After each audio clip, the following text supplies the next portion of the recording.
So, what's going on, guys? It is Monday, July 25th. It's like 7:30 at night or so, and I'm headed to the airport to pick up my mommy.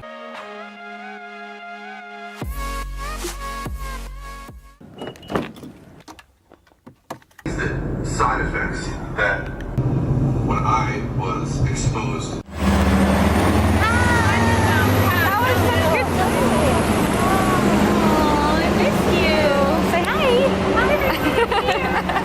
Alright, what's going on, guys? You guys saw in the last clip that I was headed to the airport to pick up my mom, and we got her. And it's the next day, so we just spent the night kind of catching up a little bit, and she went to bed a little bit early, and I stayed up kind of late working. I had a little bit of struggles this morning getting the video up, and I'm still having struggles with it, but it's all good. I wanted to talk a little bit about how I got into the gym, and on the way here, my mom was telling the story about how she got me into the gym, so we're gonna have a Amanda Bucci, how I got started with fitness as told by my mom. So why don't you go ahead and tell the story? So basically, since Amanda was little, I always exposed her and her twin sister to some form of athletics when they were younger. We went to gymnastics and dance. Oh, we took dance classes from when they were 3 years old. Amanda didn't stick with dance, and then we tried gymnastics, and that really wasn't fit for her. But you know, at the meantime, she was in the middle of soccer, and as she progressed in soccer, she started to develop some problems with running, and we determined that it was exercise-induced asthma. And basically, you know, she played soccer all through middle school, and then right around the time that high school was hitting, she was preparing to go to an upper level private high school that had a really good soccer team. Really good girls soccer team. I was not good enough for that soccer team. Well, and I mean, Amanda's skills were pretty good. She just couldn't run. I was mediocre. Maybe the I was alright. Maybe the running kind of went on your psyche a little bit. Yeah, a little bit. Because you have to run a lot in soccer. Yeah. But anyway, the bottom line was I was a gym goer, and I started to tell this earlier, but basically my dad was a power lifter, and Amanda knows he's got some major world champion power lifter. Her dad, my grandpa. I think Amanda might even have a video with some of his trophies in it. I'm not sure. Somewhere. But anyway, when I was her age, actually, and got out of college, he enticed me to go to his gym. And at the time, you know, there weren't as many girls going to the gym back, you know, 25, 30 years ago. Right. But I went to a gym probably similar to what we're going to today, Barbell Big Brigade. It was a family-owned gym, but there were quite a few powerlifters in there. My dad worked out there, and that's really how I got started. So even after raising the children, I was always consistent with being a gym goer. As time went on, I got really into spin class, but I tried to keep up with my using weights. When Amanda was going into high school and she wasn't doing well in sports, I encouraged her to come to the gym. And at that time, you know, it wasn't really like something she wanted to do, but I got her a trainer. And did I like not want to go with you? I don't think I was anything that I was really excited about. I think you were intimidated by going to the gym. Yeah, definitely. I don't think she wouldn't have gone to the gym. I was 14, 15 years old, so I wasn't really, I didn't know anybody who actually went to the gym, but you got me a personal trainer, so that was a really good incentive. She paid $50 an hour for someone to train me, and you didn't have a whole lot of money, but... No, but I knew it was important, and we were paying for her sister to go to gymnastics, which was pretty expensive. So her dad and I, you know, decided that, you know, until she got into the routine. But luckily, the gym that we went to developed an athlete program, which was more of a monthly fee. It wasn't as expensive, but you worked out with a group of anywhere from 3 to 10 people. Yeah, and it was kids that ranged from, like, 12 years old to like 18, 19, 20 years old, I think. It was essentially, I've talked about this a couple times before, but it was essentially a program that was similar to something that like a high school or college level athlete would do during their like lift workouts. So they would do compound lifts, we did cleans, bench press, squats, deadlifts, I think, I'm pretty sure. Strength based things, and then we also did conditioning based things. So like footwork, speed work, we did like sprints and all these kind of different like conditioning things. So it was like a sports training program essentially. So we would go to the gym together actually, and I would send Amanda off with her group training, and I would do my own training, but we'd often take spin class together because we were both big spinners for a while. Fun. And, you know, that's how Amanda got started. And when she got to college, she stuck with it. The first thing she did when she went to URI was she wasn't going to go to the school gym. She found her own gym. I was like, I'm not going to the school gym. I found a gym specifically to go to, and I wanted to make sure I had my car so I could drive there. And it was Yep. just history from there. It was. But yeah, I've talked about this before, but I figured it was a cool perspective because we were talking about this to get it from my mom's perspective. So that was pretty cool. Thanks for sharing, Mom. You're welcome. And welcome my mother to the channel. Please say hi, Linda. Comment below and give the video a thumbs up if you want to see more of her because she's here for the next 2 days. So, And if you don't, you can go do. no, don't do that. Mom.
which felt okay for the pulling movement, like it wasn't painful, but I also just collapsed on the floor because I'm so fucking tired. So, I didn't mention this yet in the video, my coach gave me 2 refeeds in a row, so my weight spiked up like 2.5 pounds yesterday and today. So I was like at a higher weight the last 2 days and my body is dead, so that just means I need to eat, which I am doing. My coach gave me carbs. Essentially, I just need to eat, so hopefully that eating a little bit more helps me feel a little bit better. I always talk about prep meals and how it's going to get bad. It has gotten bad, and how bad it feels. I'm sure there's plenty of you guys wondering why I'm still doing this, but cutting and finishing a prep. There is a moral reason, there is a character building reason. I'm sure a lot of you guys don't get it, but I get it in my head, so that's all that matters. But obviously there's a time and place for everything, and I'm feeling pretty bad right now, so there's plenty of reasons for me to talk bad about competing, but that's not why I started. So we're gonna finish this lift strong. And we got a little salad action, some chicken, mushrooms, shredded lettuce, and bacon, and honey mustard. All of my bulk meats from Icon Meals, and I just have them send a pound at a time, so I don't have to cook the chicken. Very convenient. Nothing makes me happier than an entire pint of Halo Top ice cream. So good. Oh, so good. People don't listen. Spray, cooking spray. Cooking spray, I can get that. Do you like the coconut oil one? Can't go to the store and not forget something. You have to forget something, it's a Every rule. day. I mean, the people that we ask. All right, I will be back. So today was probably the hardest day I've had on prep so far, and I did not anticipate today happening. Yesterday I was feeling a little bit tired. I took a nap, and it was all good and everything was fine. Like after I took the nap, I was totally fine. Obviously like a little bit of fatigue is normal. I woke up at like 6:30. Typically my body wakes me up right around 6:30 when my YouTube video is going up, just so like, I don't know, I get kind of like worried about it sometimes. Like I'll open up my YouTube and make sure that the video's uploaded, that nothing went wrong, that like there's no copyrights and stuff like that. And I don't know, I just get like a little anxious about it every single time I have a YouTube going up, because it goes up at 6:30 in the morning. So I usually wake up and check that, and I checked it and the video wasn't up. The Pardoma's photo shoot video, our secret beach video, that video wasn't up. The upload got canceled overnight, so I stayed up and re-uploaded it. The song got copyrighted. I was spending the entire morning trying to find a new song that would fit in the video. It was just a kind of a stressful morning. My coach did tell me to have a refeed, 2 refeeds in a row. So that day, which is today, the day that I'm filming this, not the day that you guys are seeing this, but that day I was super excited because I got the extra refeed, and then I have another refeed tomorrow. So I had like a 500 calorie breakfast. Like I was so tired and so hungry that I just really needed it. So I had a 500 calorie breakfast. I had a Starbucks coffee, which is like an Americano, which is a solid amount of caffeine. I don't know exactly how much.